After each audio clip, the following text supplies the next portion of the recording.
Es muy importante que la mioglobina y la hemoglobina absorban el oxígeno y el oxígeno permanezca como oxígeno, como dioxígeno, para decirlo de una manera más específica. Por lo tanto, el hierro debe de permanecer en el grupo hemo de la hemoglobina y la mioglobina como ion ferroso. Es decir, se tiene que evitar la oxidación del ion ferroso a ion férrico, porque de otra manera se formaría un ion superóxido, es decir, un oxígeno muy reactivo, un radical de oxígeno muy reactivo que puede dañar las células y puede ocasionar necrosis celular. ¿Cómo se evita esta oxidación del ion ferroso? Gracias al empleo o que la mioglobina y la hemoglobina tienen la capacidad de estabilizar al ion oxígeno que está ya unido al grupo hierro, en este caso al ion ferroso del grupo hemo, mediante un puente de hidrógeno que se va a unir el oxígeno con un aminoácido, en este caso es un aminoácido de la mioglobina, histidina distal precisamente. Este aminoácido va a permitir que la oxihimoglobina permanezca de manera estable el oxígeno, sin que se lleve a cabo la oxidación del ion ferroso. Esto es muy importante y es una de las funciones que tienen las mioglobinas. La mioglobina, perdón. La hemoglobina, recordemos, que está constituida por cuatro cadenas polipéptidas, específicamente por dímeros beta y dímeros alfa. Cada uno de estos dímeros tiene una secuencia específica de aminoácidos y cada uno de estas cadenas tiene un grupo hemo, es decir, un grupo porfirina, de hierro que va a permitir el transporte de oxígeno. Vamos a ver un poco más sobre la cooperatividad o más a profundidad.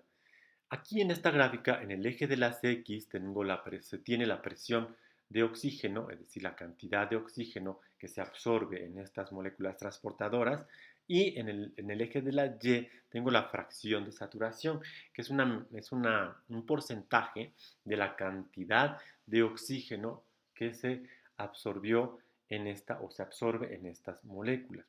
Lo que es interesante aquí es que la mioglobina llega muy pronto su capacidad de absorción muy rápida y con una pequeña cantidad de oxígeno.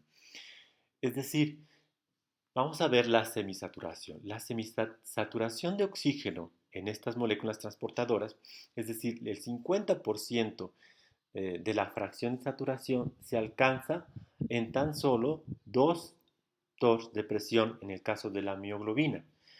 Mientras que en el caso de la hemoglobina, que se constituye por cuatro grupos hemo, su semisaturación, es decir, el 50% de los sitios ocupados por oxígeno en esta molécula se alcanza en condiciones normales a los 26 torr. Esto es muy interesante y es una medida de la cooperatividad, es decir, la cantidad de oxígeno que se absorbe y se libera gracias a estas moléculas transportadoras. Vemos que una es más importante que otra. Ahora bien, si esto lo analizamos desde un punto de vista más profundo, podemos ver el caso de la mioglobina y la hemoglobina en función de esta cooperatividad. Si no existiera cooperatividad, no pudiera existir una buena absorción de oxígeno, ni tampoco una buena liberación de oxígeno como vemos aquí. ¿Sí? En el caso de la línea o la curva de color azul, es una no cooperatividad hipotética, es decir, si no existiera la cooperatividad como tal, por lo tanto no habría una buena absorción en los pulmones y en los tejidos. Recuerden que en el caso de los seres humanos, cuando respiramos el oxígeno contenido en el aire, este oxígeno se absorbe en los pulmones al 100% en una presión de 100 torrs aproximadamente, ¿sí?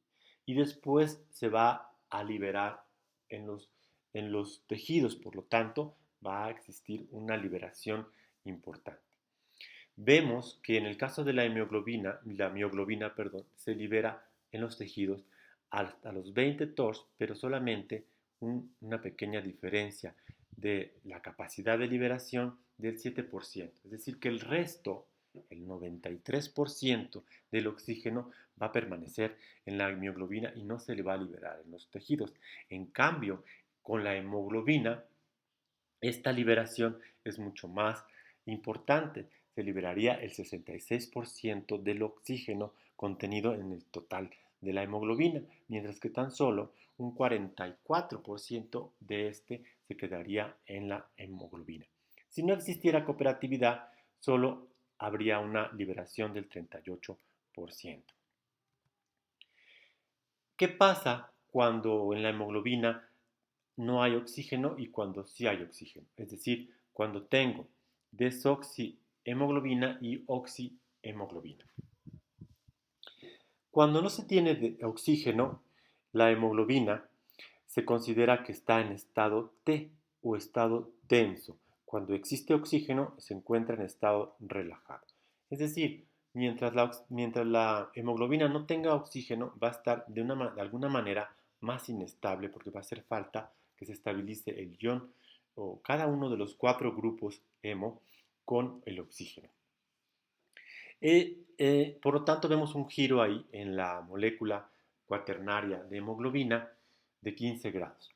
Cuando el estado está relajado, es decir, cuando hay oxígeno, entonces esta molécula se mantiene más estable y ya no existe este giro de la propia hemoglobina porque ya está el oxígeno que está estabilizando a toda la molécula. Pero recordemos que el estado T y el estado R están siempre en constante cambio.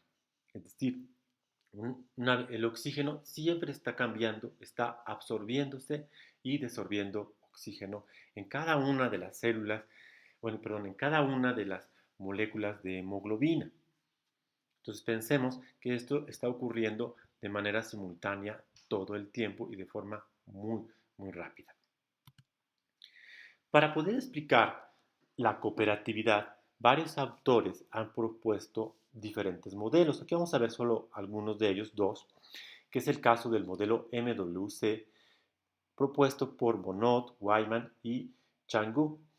El estado T, dicen ellos, que es el estado tenso, se puede medir de tal manera que existe una velocidad de absorción, es decir, una constante de absorción respecto a estos estados.